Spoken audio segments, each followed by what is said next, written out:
আরেকটা সূরা কোন সূরা? আমার সঙ্গে ঠোঁট মিলিয়ে বলুন, আলাম নাশরাহ লাকা সাদরাকা ওয়া ওয়াদা'না আনকা বিজরাক আল্লাযী আনকাযা যহরাক ওয়া রাফা'না লাকা যিকরাক ফাইন্না মা'আল উসরি ইউসরান ইন্না মা'আল উসরি ইউসরা ফাইযা ফারাগতা ফানসাব وإلى ربك فارغب। জোরে বলি আল্লাহু আকবার। সুযোগ পেলে আমরা জিকির করব কার? আস্তে বলবেন না, জিকির করব কার? সময়টাকে কাজে লাগাতে হবে। সূরা ইনশিরাহ রাসূলকে আল্লাহ পাক উপহার দিলেন, আরেকটা আয়াত আরেকটা সূরা উপহার দিয়েছেন। যারা পারবেন সঙ্গে সঙ্গে ঠোঁট মিলিয়ে মিলিয়ে বলবো, আমরা সওয়াব পেয়ে যাব। সওয়াব দিবেন কে?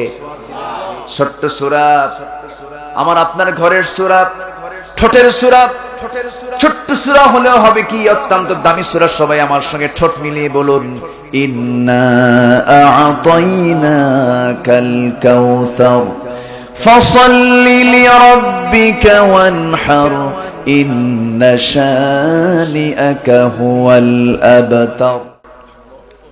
আমি আপনাকে হাউজে কাউসার দিয়েছি, আমি আপনাকে যা দিয়েছি পৃথিবীর কোন মানুষকে তা দেই নাই। অতএব আপনার দায়িত্ব হলো আপনি নামাজ পড়ুন, আপনি সালাত আদায় করুন, আপনি কোরবানি করুন। আর আপনাকে আজকে যারা বলতেছে লেস কাটা নির্বংশ, তারাই হতেছে প্রকৃত লেস কাটা। রাসূলকে নিয়ে আজকে যে নাটক চলছে, এই নাটক আগেও ছিল কি ছিল না? ছিল কি ছিল না?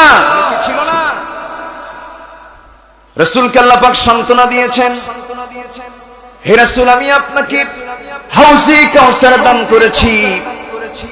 হাশরের ময়দানে মানুষ যখন দিক বিদিক যখন ছোটাছুটি করবে, কেউ কাউকে চিনবে না। বাবা তার সন্তানকে অস্বীকার করে বসবে, মা তার সন্তানকে অস্বীকার করে বলবে, জাগতিক জীবনে আমি কোনো সন্তান পেটে ধারণই করি নাই। এমন একটি কঠিন মুহূর্ত সেই হাশরের ময়দানে অবস্থান করবে মানুষ। সময় সময় থেকে পালাবে।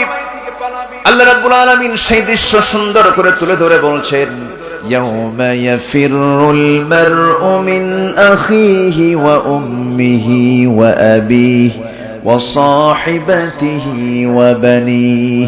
জোরে বলি আল্লাহু আকবার। ভাই থেকে ভাই পালাবে, আত্মীয় থেকে আত্মীয় পালাবে, কেউ কাউকে চিনবে না। রাসূল বলছেন, সাহাবীরা, সে হাশরের ময়দানে তোমরা আমাকে কোথাও যদি না পাও, তিনটি জায়গায় খুঁজবে, আমাকে যে কোনো একটা জায়গায় পেয়ে যাবে। তিন জায়গার যে কোনো একটা জায়গায় তোমরা আমাকে যদি পেয়ে যাও, তোমাদের টেনশন দূর হয়ে যাবে। সেই দিন রাসূলকে সুপারিশ করার যোগ্যতা কে দিয়ে দিবেন? আসতে বলবেন না, কে দিয়ে দিবেন? রাসূলকে প্রয়োজন নাই এমন কোন স্টেশন আছে নাকি?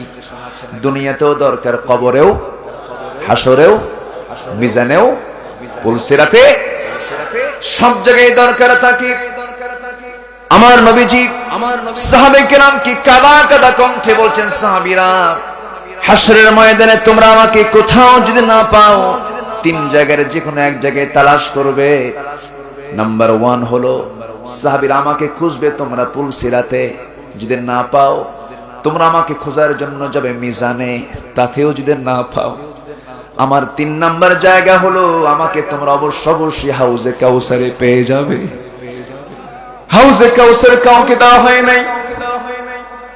ইন্না আ'তাইনাকাল কাউসার, হে রাসূল, আমি আপনাকে হাউজে কাউসার দান করেছি।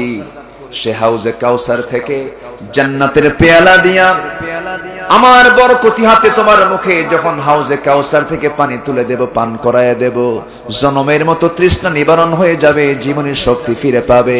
আমি তুমি দুজন মিলে জান্নাতের মধ্যে ঢুকে যাব। জোরে বলি সুবহানাল্লাহ। সবাইকে জান্নাত পেতে রাজি আছি নাকি? রাজি আছি? রাসূলকে ভালোবাসবো না আনুগত্য করব? আনুগত্যের দরকার নেই। দেখছেন, আনুগত্য করবেন না, ভালোবাসবো, দুটোরই দরকার আছে। কথা অনেক আছে, কষ্ট হচ্ছে না তো? জোরে বলি ইনশাআল্লাহ। একটু গরম লাগতেছে মনে হয় আপনাদের, মানুষের গায়ের একটা গরম আছে, কিন্তু একটু গরম লাগতেছে। কিন্তু এই গরম কি হাসরের ময়দানের দিনের গরমের চাইতে মনে হয় বেশি নাকি?